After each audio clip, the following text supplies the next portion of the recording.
Mayor साहब, भाइयों और बहनों, इस मौके पर मुझे डॉक्टर पीसी रॉय याद आते हैं। क्यों कि जब मैं देशबंधु के वहाँ रहता था, उसी ज़माने में डॉक्टर रॉय वो अपना क्लब लगाते थे और वो क्लब ये स्मारक है उसकी छाया में रहता था। आपको जानना चाहिए कि उनके साथ तो मैं उनके घर पर सन 1901 की साल में, शायद उससे भी पहले, और 1 महीना भर रहा था। तो मैंने उनको पूछा कि आप वहाँ क्या करते हैं और कितने मेंबर हैं? तो उनके मेंबर तो 3 या 4, शायद 5 होंगे। वो सब मित्र थे, सब शास्त्रज्ञ थे, तो मिलते थे और वही उनका आराम, वही उनकी मज़े और सब कुछ हो।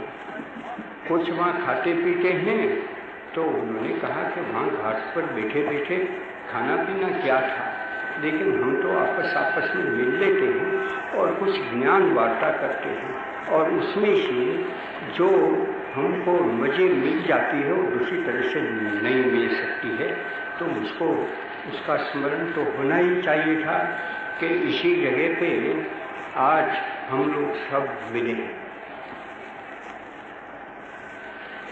अब आपका जो मानपत्र मुझको मिला है, ये आपको समझना चाहिए कि कलकत्ता कॉरपोरेशन की तरफ से ये मुझको फिर रुपये मिलता है। मैं इनकार तो क्या कैसे कर सकता था कि मुझको अभी मानपत्र देकर क्या करोगे?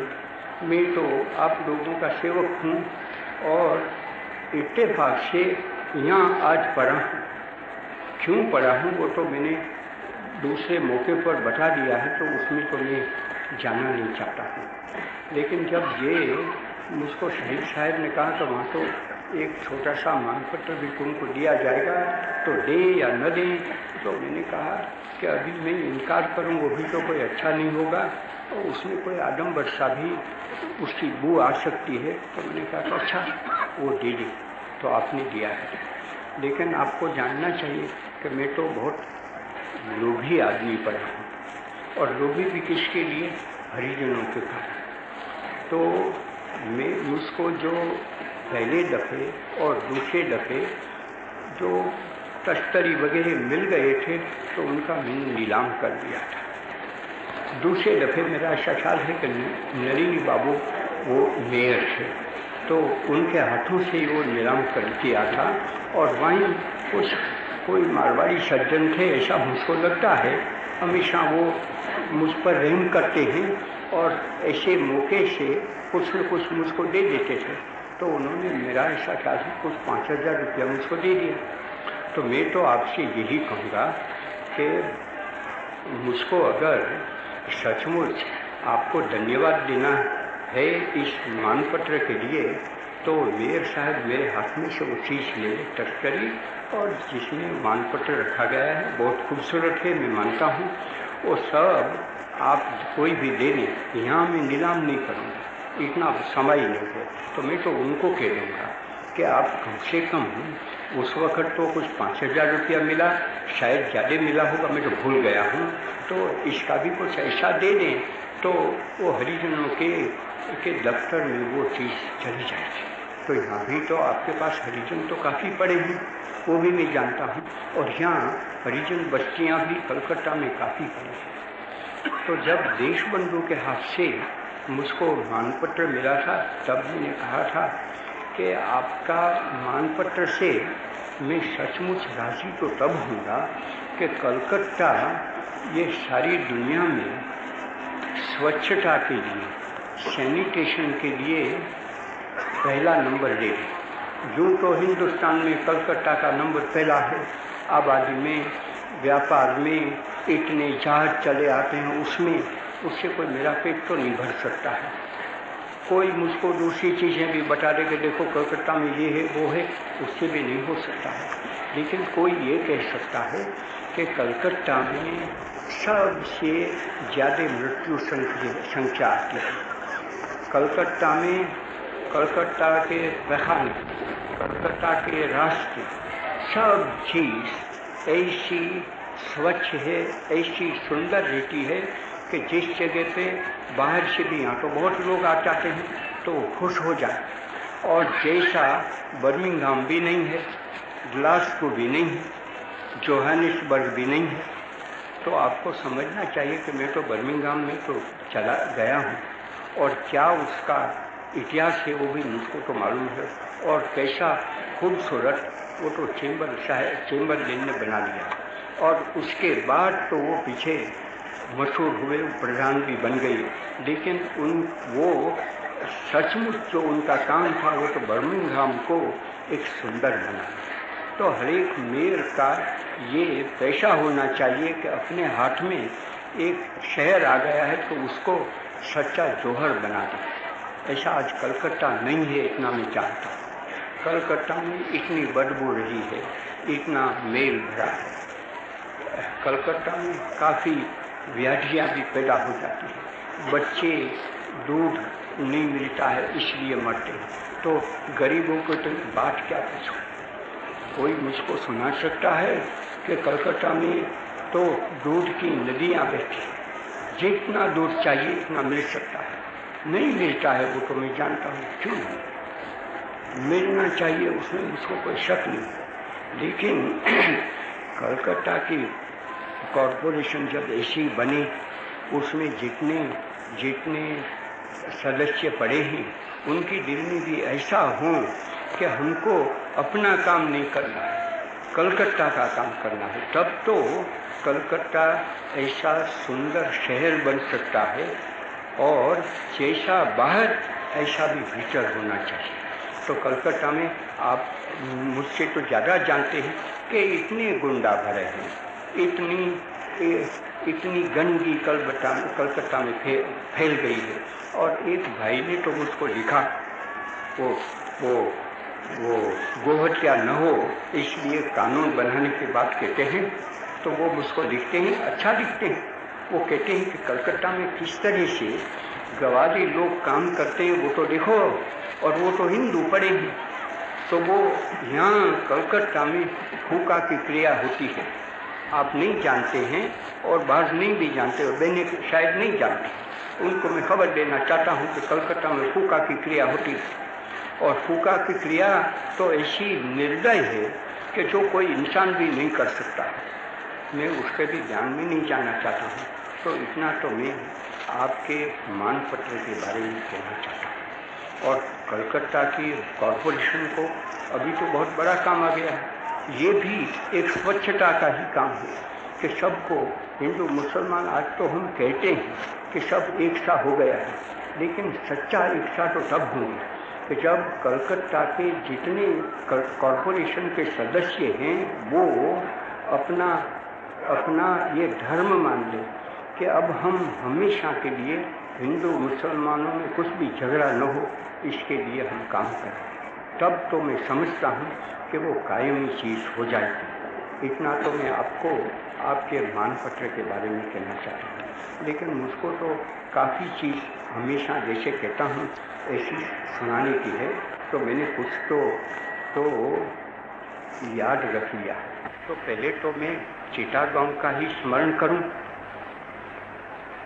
तो मुझको वो ईस्ट बंगाल के प्रधानमंत्री है, वो कहते हैं कि बर्मा से कुछ 1500 टन या तो अधिक आ सकते हैं, लेकिन आज बर्मा की गवर्नमेंट ने ऐसा ही कह दिया है कि 1500 टन के उसके नज़दीक हम चावल तो भेज सकते हैं। तो वो तो आने चाहिए, 2-3 दिन में वो जहाज आना चाहिए। तो क्या वो वहाँ से 1500 टन चावल तो नहीं दे सकते हैं?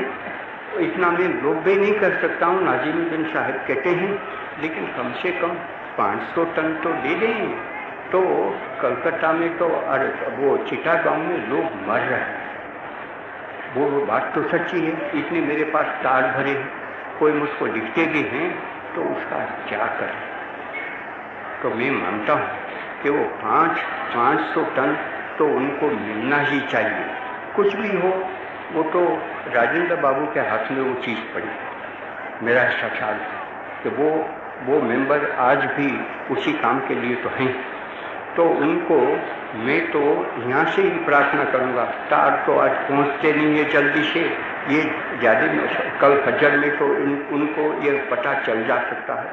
कोई साहसिक अखबार नवीश है तो आज रात को भी भेज सकते हैं कि गांधी ने तो ये आपको प्रार्थना की है कि 500 टन वो तो आप चिटागांव भेज दें, और जो जहाज आएगा उसको जहाज को चिटागांव रोक सकते हैं क्योंकि वो तो बड़ा बंदर है, तो वहीं रोक दे तो गरीबों को 500 टन तो मिल जाए। कोई ऐसा न माने, मुझको ऐसे तार आते ही सही कि वहाँ जो ऑफिशियल लोग हैं वो सिर्फ मुसलमानों को ही देते हैं। थोड़े हिंदू हैं, बहुत नहीं है, लेकिन उसमें गरीब भी बड़े हैं। उसमें आज तो किसी के पास, तवंगर के पास भी चावल कहाँ है, पैसे तो हैं लेकिन चावल कहाँ से उनको मिले, खाना नहीं है, पीना नहीं है, कुछ मिलता नहीं है। तो वो अगर हैं तो वो तो दुरुस्त होना चाहिए।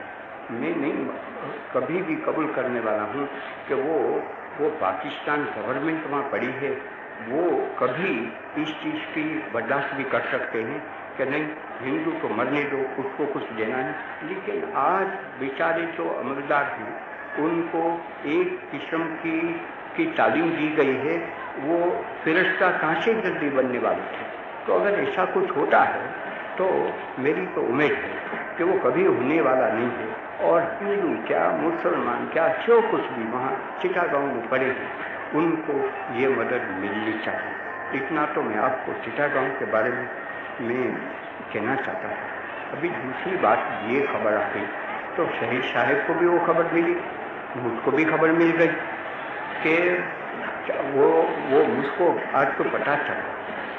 तो हिंदू महासभा के जो प्रमुख है डॉक्टर चैटर्जी वो मुझको मिल गए। तो उन्होंने मुझको कहा कि मैं तो तुमको मीठी खबर देने के लिए आ गया हूँ, और थोड़ी कड़वी भी है लेकिन मीठी में पहले करें। तो उन्होंने ये कहा कि वहाँ तो गोवा बंदर से शुरू हुआ तो उन्होंने ये देखा कि अभी हिंदू मुसलमान मिलजुल कर रहे थे, और जिस जगह पे ऐसा मौका था को किसी ने डर भी उनको दिया था कि वहाँ तो मुसलमान तो कोई देखने में भी नहीं आएगा, शायद हिंदू ही मिलेंगे। लेकिन हुआ ऐसा कि अपनी ही इच्छा से मुसलमान भी आ गए, हिंदू भी आ गए, जैसे कि कभी आपस में लड़ते ही नहीं। ऐसा नज़ारा उन्होंने अपनी आंखों से देखा और वो खुश हो गए कि इस तरह से चलता है। और वहाँ ऐसा बना कि वो हिंदू महासभा में के भी जो है ना नेशनल गार्ड, या तो कुछ भी नाम तो मैं भूल गया हूँ, और लीग के तो नेशनल गार्ड है, तो वो भी दो आपस में मिले जुले, और जैसे कि वो लड़ते ही नहीं थे, इस तरह से वो रहते थे, ऐसा उन्होंने सुनाया। और पीछे भीतर चले गए तो भीतर भी उनको ये तो देखने में आया, वो तो अच्छा था। लेकिन जब वापसी में आए तो उन्होंने देखा कि हाँ कुछ तो बीमारी पैदा हो गई, तो वो तो चांदपुर में हुई और कोई दूसरी जगह भी मैं तो भूल गया क्या हुई, कि उन लोगों ने ऐसा सुन लिया कि कचरा पारा में कुछ हो गया है, तो वहाँ हिंदुओं ने ऐसी जाति की कि मुसलमानों का खून हो गया, और बस वो दोनों के बीच में लड़ाई हो गया और झेल फैल गया। ये उनको कहाँ से मिला, तो वो तो अखबारों के मार्फत से मिल सकता है, और पीछे कोई आदमी चले जाते हैं तो जाने वाले ऐसा एक की 10 बना देते हैं, तो वो मुसलमानों को पीछे गुस्सा आ गया। मैं कबूल करूँगा कि वो गुस्सा नहीं आना चाहिए था। अगर उन्होंने एक वक्त मान लिया कि हिंदू एक जगह पे जंगली हो जाते हैं, तो क्या हम भी जंगली बन जाएं, और ऐसा एक दूसरों का बदला लेने का ही हम हमेशा के लिए कायम रखें, तो हम कभी एक दिन तो बनने वाले नहीं है। लेकिन उन्होंने मुझको सुनाया कि ऐसा चांदपुर में हो तो गया, बहुत तो कुछ खराबी तो नहीं हुई, लेकिन हुई तो सही, कुछ बिगड़ा भी सही।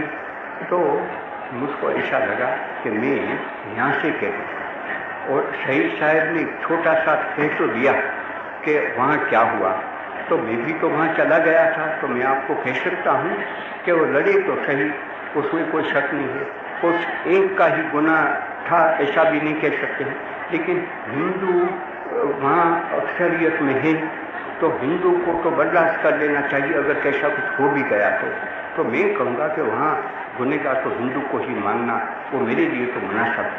तो उनको काफ़ी डांटा, लेकिन पीछे उन्होंने क्या किया वो तो देखने लायक बात है।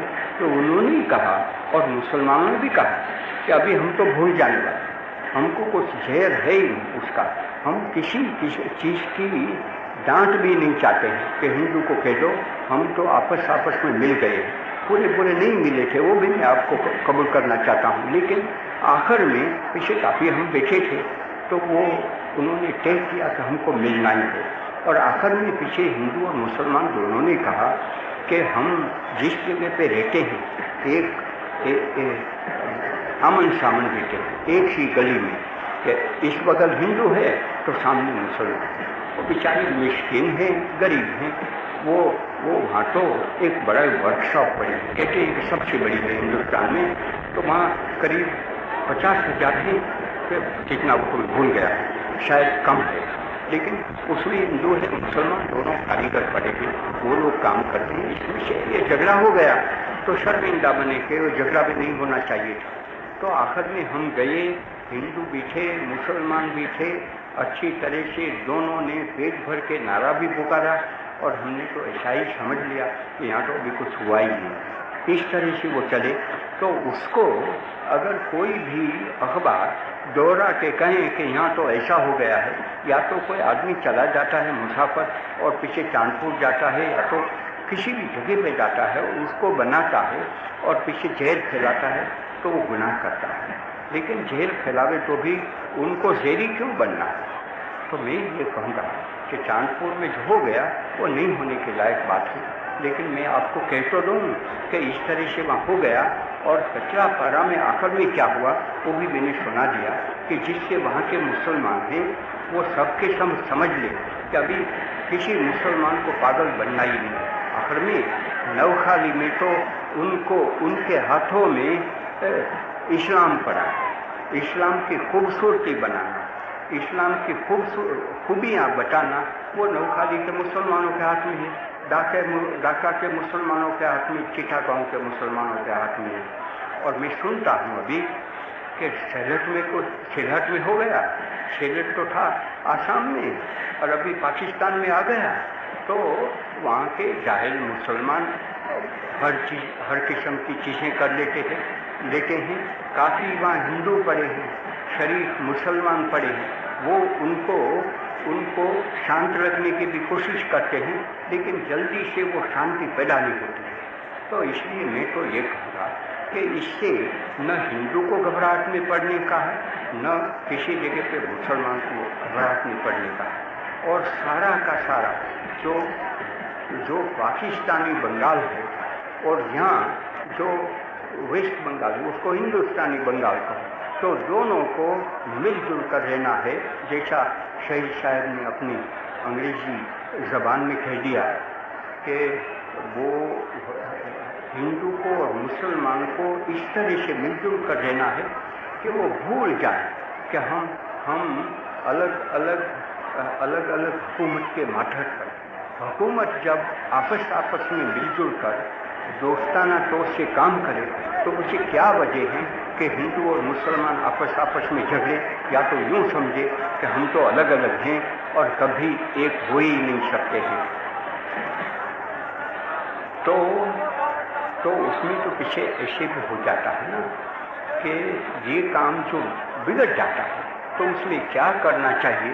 तो मैं ये समझता हूँ कि वो जितने लीडर्स पड़े हैं, क्या हिंदू क्या मुसलमान, तो उन लोगों को आज तो एक ही काम करना है कि तो हम तो लड़े।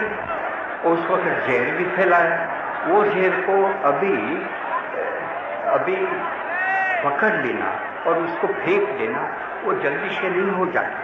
तो इसलिए आज जो अपने को लीडर्स मानते हैं उनका एक ही पैसा हो जाता है, वह हिंदू है या तो मुसलमान है, कि बाकी जो आम लोग हैं उनको बताना कि अभी आप भूल जाएं कि आप मुसलमान हैं और ये हिंदू है, और वो झगड़ा का बायस हो सकता है।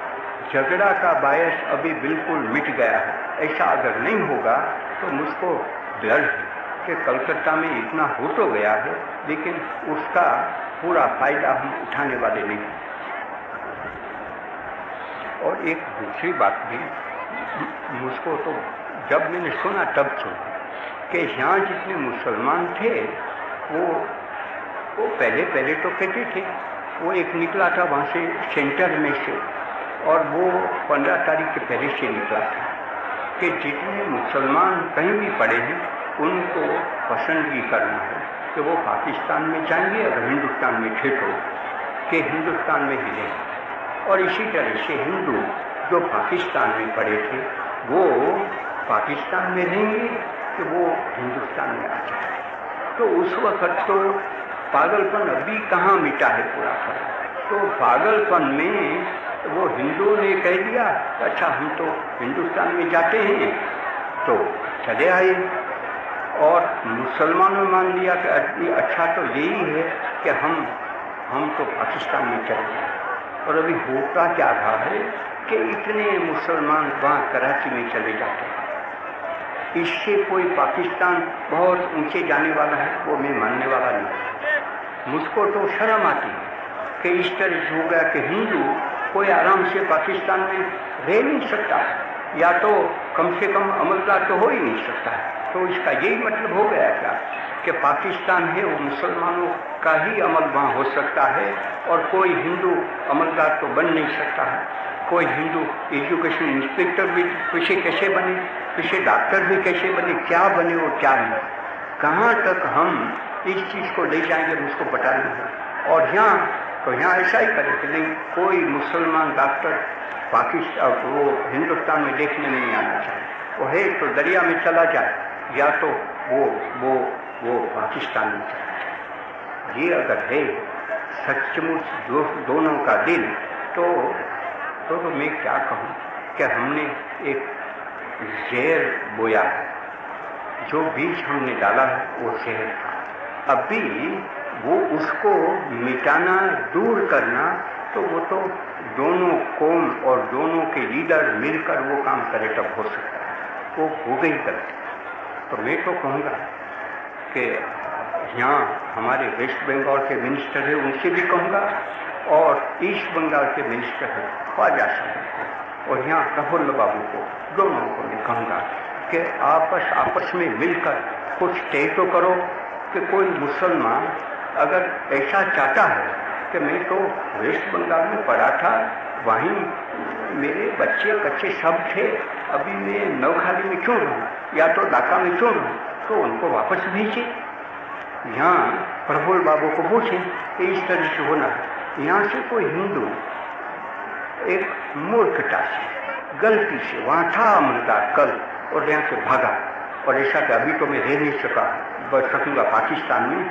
अगर ऐसे अमलदार लोग बुज़दिल बन जाए तो दूसरे बेचारे आम वर्ग है वो कैसे वहाँ निभ सकते। इसलिए मैं तो कहूँगा कि दोनों वजीरों को मिलकर आपस में तय करना चाहिए कि जिस मुसलमानों को अपना दिल बदल दिया है और कहते हैं कि हम वेस्ट बंगाल में जाएं, और कोई हिंदू कहते हैं कि जो वहाँ से आ गया है कि हम तो पाकिस्तान में चले जाएंगे, तो उनको जाने की इजाज़त मिलनी चाहिए। लेकिन मैं ये कहूँगा कि वो झूठे तरीके से कोई दिल में मेल करके सचमुच को दिल से मानते हैं, तब तो उनको ये करना चाहिए, और दोनों वजीरों को भी ऐसे करना चाहिए। उस बारे में मेरे दिल में कोई शक नहीं। तो वो तो मैंने आपको ये ऑफिसर लोगों के लिए कह दिया। अभी खुलना की बात मेरे पास आ गई। मुझको बुरा लगता है कि अभी खुलना में, और तो खुलना तो 15 तारीख के रोज तो पता नहीं था कि खुलना वो पाकिस्तान में गया है। वहाँ वो अक्सरियत हिंदुओं की है, तो हिंदुओं ने वहाँ तो मनाया, वो हिंदुस्तान मनाया या तो यूनियन डे मनाया। अभी तो वो तो पाकिस्तान में चला जाता है, तो मुसलमान क्यों न मना रहे कि ये अभी तो पाकिस्तान में आया है तो हम उसको मना रहे। मैं कहूँगा अगर मैं मुसलमान रहूँ तो अभी तो वहाँ चल रहा है 24 तारीख और 25 तारीख या तो 26 तारीख, मुझको कोई याद नहीं है, लेकिन मुझको तो कोई पता नहीं। लेकिन वो मुझको डॉक्टर चैटर्जी ने बताया कि ऐसी कोई बात है, तो मैं तो भूल गया हूँ। काफ़ी लोग मुझको मिल जाते हैं, तो मुझको लगा कि नहीं उस बारे में मुझको कहना चाहिए। तो अभी तो हो रहा है, वो तो कोई चीज़ तो पहुँचने वाली नहीं। तो शहीद साहिब को मैंने बताया कि ये बात है, उसका क्या? तो वो कहते हैं कि उसमें कोई भय रखने की कोई डर रखने की गुंजाइश नहीं। वहाँ लोग पढ़े मनाएंगे तो सही, अभी वो रोकना चाहे तो वे भी तो नहीं रोक सकेंगे। लेकिन मुझको ये पता चला है, शहीद साहिब कहते हैं कि वहाँ तो मनाने वाले हैं तो हिंदू और मुसलमान दोनों मिलकर मनाने वाले हैं। तब तो मैं खुश हो गया। अगर ऐसा ही है तो मैं तो दोनों को धन्यवाद दूंगा, मुबारकबादी दूंगा कि इस तरह से अगर मनाए है तो भले।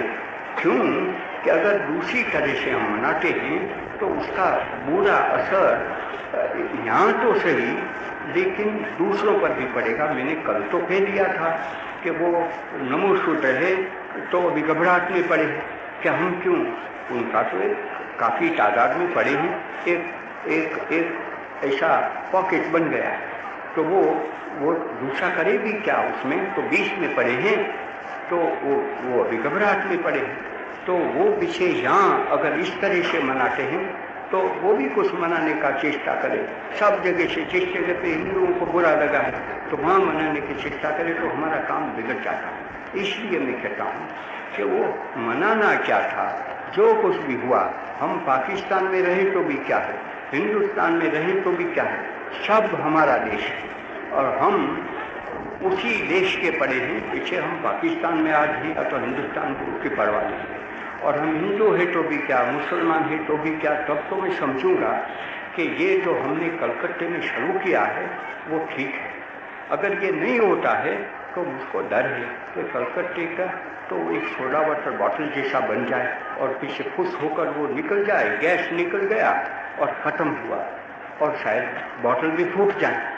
तो ऐसा अगर हमने किया है तो किसी शर्म की बात होने वाली है और मायूसी भी कलकत्ता के शहरियों को कितनी होने वाली है। तो कलकत्ता के शहरियों को तो पूरा समझकर ये काम को करना है और करें तो पीछे उसकी जो खुशबू है वो सारे हिंदुस्तान में चली जाएगी। तो माने हिंदुस्तान, वो पुराना हिंदुस्तान जिसमें पाकिस्तान आ गया और हिंदुस्तान आ गया, उसमें वो काम हो सकता है। तो मेरी आखिर की तो ये प्रार्थना रहने वाली है, वो हम करें। लेकिन बाउंड्री कमीशन का या तो रेडक्लिफ साहब का जो अवार्ड बना है उस अवार्ड पर हमको कायम रहना ही चाहिए, रहना।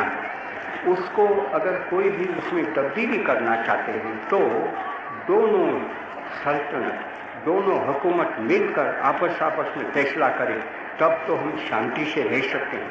अगर नहीं तो पीछे वो जिनके दिल में बुरा लगा है वो अपने दिल में वो बुरी चीज़ रखे पीछे किसी न किसी तरह से उसको बदलने की कोशिश करें।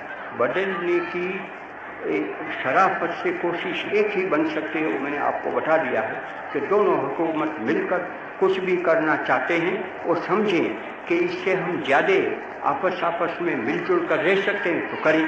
अगर दोनों हुकूमत मिलजुल कर कोई नहीं कर सकते हैं तो जो अवार्ड बना है उस अवार्ड पर कायम रहकर सबको रहना ही चाहिए। वैसे वो मुसलमान है तो भी, हिंदू है, हिंदू में नमो शूद्र हैं, वो बुद्धिस्ट पढ़े हैं, कोई भी पढ़े हैं, मुझको परवाह नहीं है।